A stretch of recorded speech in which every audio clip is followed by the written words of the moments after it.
Изучатель пожарной ручной. Проверим на высоту. Внимание! В здании сработала пожарная тревога. Тревога раздается по всему лагерю, датчики сигнала работают, горят эвакуационные табло. Пожарная сигнализация – первое, что проверяют сотрудники МЧС. Благодаря системе «Стрелец» ЧП сразу же узнают спасатели. Объект детского оздоровительного лагеря оснащен программно-аппаратным комплексом, который автоматически передает сигналы о возникновении пожаров в подразделение пожарной охраны.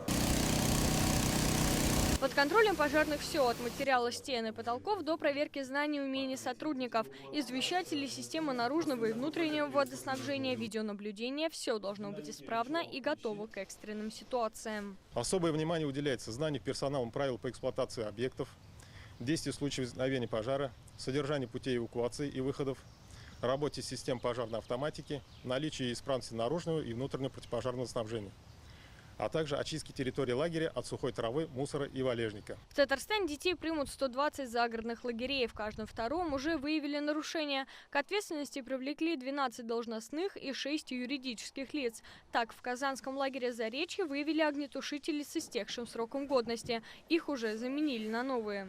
Огнетушитель перезаряжен.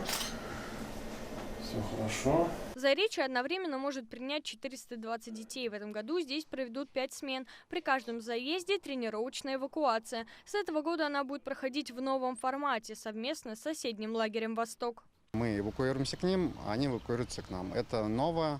До этого в том году мы это сделали, и в этом году мы его уже практикуем. До старта детских смен осталось ровно неделя. Столько же времени и на исправление нарушений. Только при соблюдении всех требований лагеря получат разрешение на работу. Алена Струминская, Игорь Романов, ТНВ, Казань.